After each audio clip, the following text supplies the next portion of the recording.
وعلى الله قصد السبيل ومنها جائر। সুদ খাওয়া এইটা মারাত্মক কবিরা গুনাহ।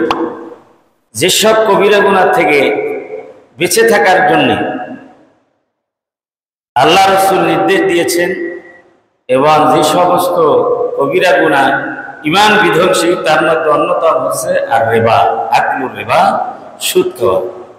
হাদিস শরীফ এসেছে হযরত সামুরা ইবনে জুনদুব রাদিয়াল্লাহু তাআলা থেকে বর্ণিত, তিনি বলেন নবী করিম সাল্লাল্লাহু আলাইহি সাল্লাম বলেছেন ফান্তালাকনা ফাআতাইনা আলা নাহরিন আহমারা মিসলিদ দাম, যে আমরা অতিবাহিত করলাম, চলতেছিলাম, পথ চলতেছিলাম, অর্থাৎ আল্লাহ রাসূল মেরাজের রাত্রির ঘটনা বর্ণনা প্রসঙ্গে বলছেন যে আমরা চলতেছিলাম, অতঃপর আমরা একটি লাল নহরের পাশ দিয়া আমরা যাচ্ছিলাম। যেই লাল নহরের পানি হলে মিষ্টির দম, রক্তের মতো, অর্থাৎ রক্ত সাগর, এরকম একটা নহরের পাশ দিয়ে আমরা যাচ্ছিলাম। ওয়াইদান ফিন নাহারি রাজুলুন সাবিহুন ইয়াসবাহু, সেই নাহারের ভিতরে, সেই নদীটার ভিতরে দেখলাম একটি লোক সাঁতার কাটছে। ওয়াইদা আলা শাত্তিন নাহারে রাজুলুন কদ জামা ইনদাহু হিজারাতান কাসীরা, আর দেখলাম যে সেই নদীর কিনারায় একটা লোক, সেই লোক অনেকগুলি পাথর, বড় বড় প্রকাণ্ড পাথর জমা করতেছে, একত্রিত করতেছে। ওয়াইদা যালিকা সাবহু ইয়াসবাহু মা ইয়াসবাহু সুম্মা ইয়াতি যালিকা আল্লাযী কদ জামা ইনদাহু হিজারা ফায়াফগারু লাহু ফায়ুলকিমাহু হাজারান। এরপরে দেখতে পেলাম যে লোকটি সাঁতার কাটে, সেই রক্ত সাগরে, রক্ত নদীতে সাঁতার কাটে, সেই ব্যক্তি সাঁতার কেটে কেটে কিনারায় আসে। কিনারায় আসে, যে ব্যক্তি পাথর জমা করছে সেই ব্যক্তির নিকটে আসে। তো আসার পর সেই ব্যক্তি তার মুখ খুলে তার ভিতরে কি করে, পাথর নিক্ষেপ করে। ফায়ানতালিকু ইয়াসবাহু সুম্মা ইয়ারজু ইলাইহি কুল্লামা রাজা ইলাইহি ফাকালাহু ফাআলকামাহু হাজারান। এরপরে আবার সেই ব্যক্তি সাঁতার কাটতে কাটতে চলে যায়, আবার ফিরে আসে ওই ব্যক্তির নিকটে, যে ব্যক্তি বড় বড় পাথর কি করে জমা করে। আবার যখন কিনারার দিকে আসে তখন আবার তার মুখ ফাঁক করে সেখানে বড় বড় পাথর কি করে নিক্ষেপ করে, আর মুখের ভিতরে সে পাথর ঢুকিয়ে দেয়। ইলান কল ওয়া আম্মা রাজুলুল্লাযী আতাইতা আলাইহি ইয়াসবাহু ফিন নাহারে ওয়া ইউলকামুল হাজারা ফাইন্নাহু আকিলুর রিবা।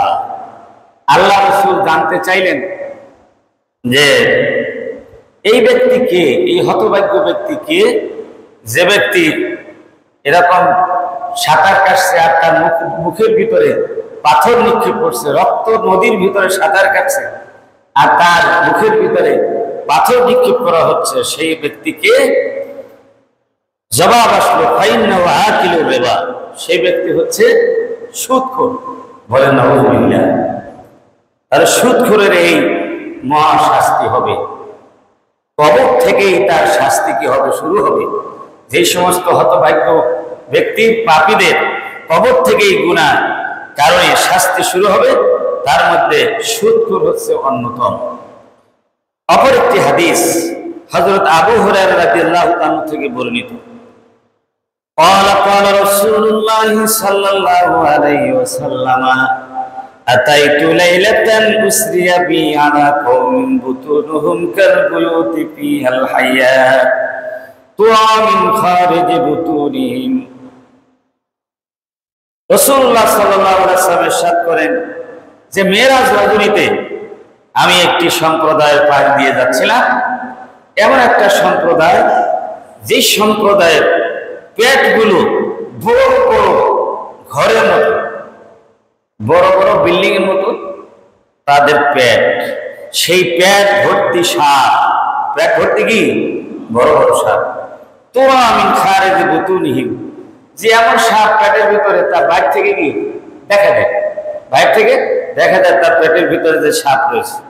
ফাকুলতু মান হাউলা ইয়া জিবরিল, আমি বললাম হে জিবরিল, এই সমস্ত হতভাগ্য মানুষগুলি কারা যাদের এই দুরবস্থা, বড় বড় ঘরের মতো পেট আর তার মধ্যে সাপ ভর্তি?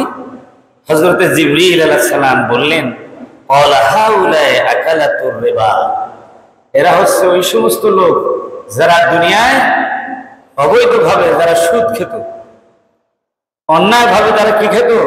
সুদ খেত। ন্যায়ভাবে তো সুদ খাওয়া যায় না। কি বলেন? ন্যায়ভাবে সুদ খাওয়া যায়?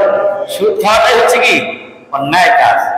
এই অন্যায় কাজে যারা সম্পদ মানে বেশি বেশি সম্পদ অর্জন করার ইচ্ছায়, বড় বড় ধনকুব হওয়ার জন্যে, বড় বড় ইন্ডাস্ট্রির মালিক হওয়ার জন্যে, বড় বড় ধনী হওয়ার জন্যে যারা এরকম সুদ খেত, তাদের এই দুরবস্থা। সুতরাং যারা সুদ খাচ্ছে তাদেরকে এই সুদ থেকে পরিহার করতে হবে। সুদের মারাত্মক গুনাহ, অনেক বেশি গুনাহ, সবচাইতে ছোট্ট গুনার কথা আছে হাদিস শরীফে, যে নিজ গর্ভধারিণী মায়ের সাথে কোনো সন্তান যদি ব্যভিচার করে, যেটা বড়ই অসম্ভব এবং অসংগতিপূর্ণ, সেরকম একটা কাজে লিপ্ত হলেও, সেরকম নিজের গর্ভধারী মায়ের সাথে ব্যভিচারে লিপ্ত হওয়া যেমন মহাপাপ, জঘন্য অপরাধ, সেরকম অপরাধ হচ্ছে সুদের সবচাইতে ছোট গুনাহ।